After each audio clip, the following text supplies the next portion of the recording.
आप देख रहे हैं SRS हमसफर। स्वागत है आपका हमारे चैनल पे।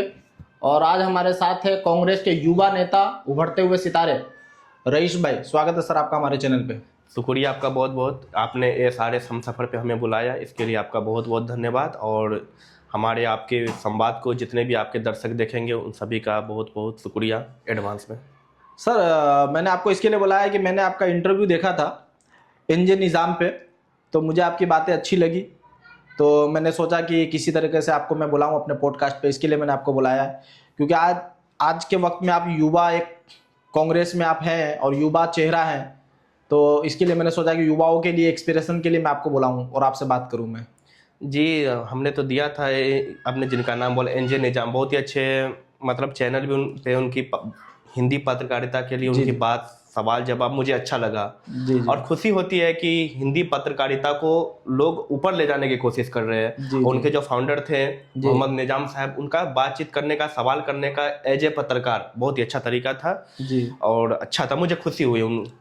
तो सर आप गुजरात अहमदाबाद में रहते हैं, तो अभी हाल में यहाँ चुनाव होने वाला है, तो देखिए तैयारी बहुत ही अच्छी चल रही है और चुनाव में एज ए पार्टी जितनी मेहनत होनी चाहिए हो रही है। और आप देखे भी होंगे आदरणीय प्रदेश अध्यक्ष अमित चावड़ा जी और हमारे प्रभारी मुकुल वासनिक जी लगातार गुजरात के जनता से सीधा डायरेक्टली संवाद कर रहे हैं। और हमारे यहाँ के जो गुजरात के जो चारों सह प्रभारी है, श्रीनिवास जी हो चाहे सुभाषिनी यादव जी हो, जनता के बीच जा रहे हैं और जन आक्रोश यात्रा के माध्यम से जनता से कनेक्ट हो रहे हैं। अच्छी तैयारी है और समय आने पर और भी इस चीज़ को आप लोग अब बखूबी देख पाएंगे। और जो हमारे जीते हुए जितने पार्षद हैं, अहमदाबाद में हो चाहे दूसरे शहर में हो, उन लोगों ने जनता से अच्छा कनेक्ट किया है।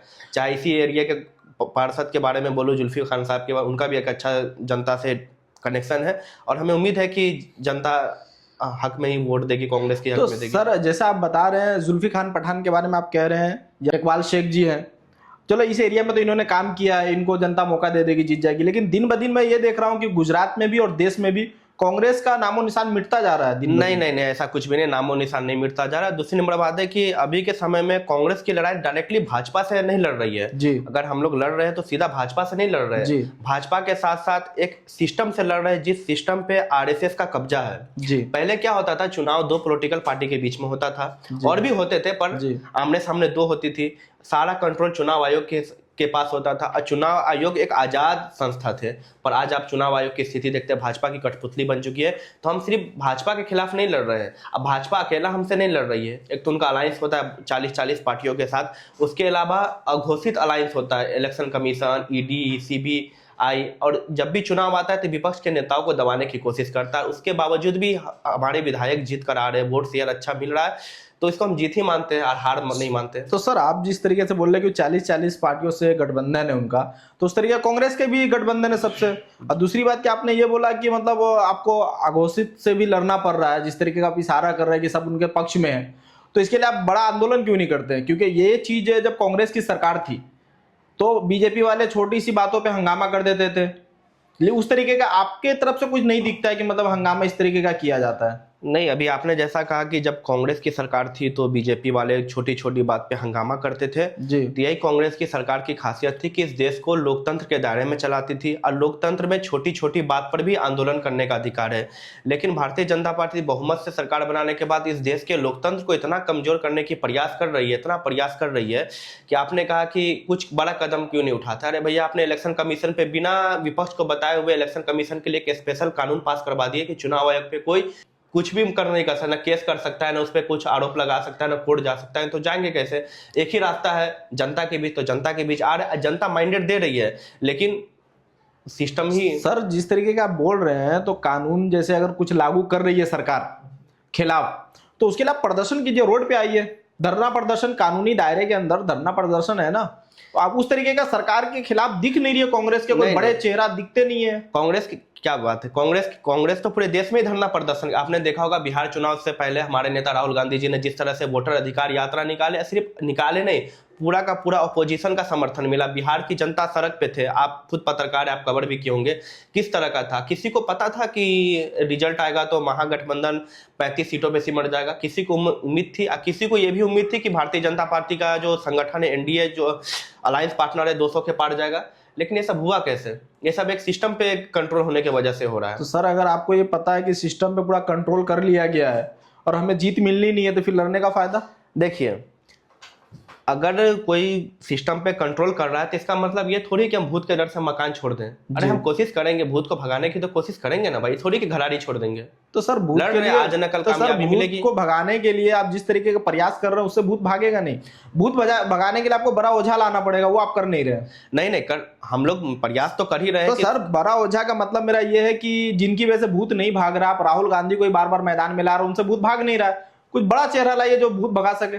देखिए, इस देश में विपक्ष के पास अगर सबसे बड़ा कोई चेहरा है तो वो राहुल गांधी जी हैं। और ऐसा चेहरा जो कश्मीर से कन्याकुमारी तक, पूरब से पश्चिम तक पूरे देश में उन्होंने यात्रा की, किसानों का, बेरोजगारों का, मजलूमों का मुद्दा उठाया और वो जनता को उन्होंने कनेक्ट कर रखा है। अभी चुनाव के नतीजे जो भी आए, मीडिया जो भी कहे, लेकिन देश का जो जेन जी है ना, पूरा राहुल गांधी जी के साथ है। आपने देखा भी होगा, देश के युवाओं में राहुल गांधी जी के प्रति क्रेज है और देश का युवा उनको अपना आइडियल मानता है, उनको पीएम के तौर पे देखना चाहता है। लेकिन मैं बार बार सिस्टम पे आ रहा हूँ, सिस्टम की बात कर रहा हूँ, तो सिस्टम पे है कब्जा भाजपा तो सर आप जिस तरीके के बोल रहे, राहुल गांधी भी बहुत आरोप लगाते हैं कि वोट चोरी हो रहा है, बहुत काटा जा रहा है, लेकिन वो सिर्फ आरोप लगा के रख जा रहे हैं। अगर ऐसा कुछ है तो आप कार्रवाई कीजिए, केस कीजिए। केस क्यों नहीं करते हैं? केस कहां से करेंगे भाई? इलेक्शन कमीशन पे तो ऐसा कानून बनाया गया कि इलेक्शन कमीशन पे कोई केस भी नहीं कर सकता। लेकिन हर एक बुराई का अंत होता है। एक समय ऐसा भी था जब जर्मन में के जो चांसलर हिटलर भी इस तरह का नीति अपनाते थे, लेकिन वो नीति खत्म हुई। कुछ चीज जल्दी खत्म होता है, गलत बुनियाद वाली काम को खत्म करने में थोड़ा समय लगता है। तो हम लोग संघर्ष कर रहे हैं, जनता के बीच जा रहे हैं। और आपने ऐसा देखा नहीं होगा कि राहुल जी कभी भी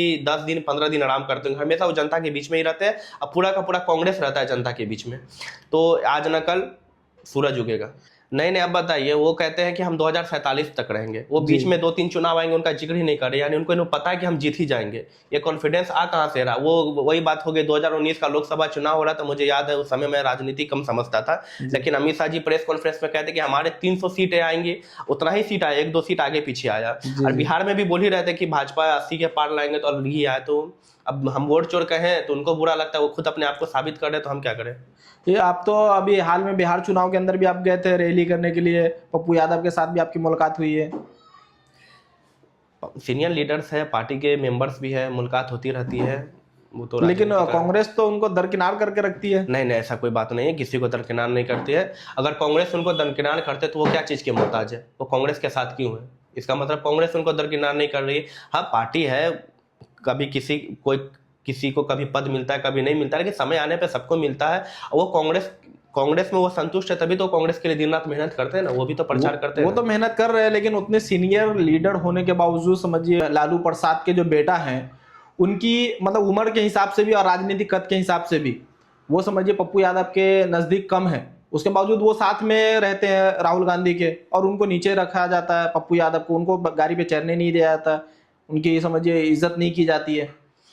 नहीं, ये देखिए, एक मीडिया में एक चलाया हुआ है एक नकारात्मक संदेश है। जो आप यात्रा की बात करें जिसमें उनको चढ़ने नहीं दिया गया था, और भी एक लीडर्स थे उनको नहीं चढ़ने। कोई भी यात्रा होती है उसमें अगर गाड़ी तैयार होता है, उस पर चढ़ने के लिए एक प्रोटोकॉल होता है। पार्टी का सीनियर लीडर जो पार्टी का पूरे देश में चेहरा होता है वो चढ़ते हैं, राष्ट्रीय अध्यक्ष चढ़ते हैं, पार्टी के जो महासचिव प्रभारी होते हैं प्रदेश के वो चढ़ते हैं, प्रदेश अध्यक्ष चढ़ते हैं, विधायक, ये प्रोटोकॉल होता है।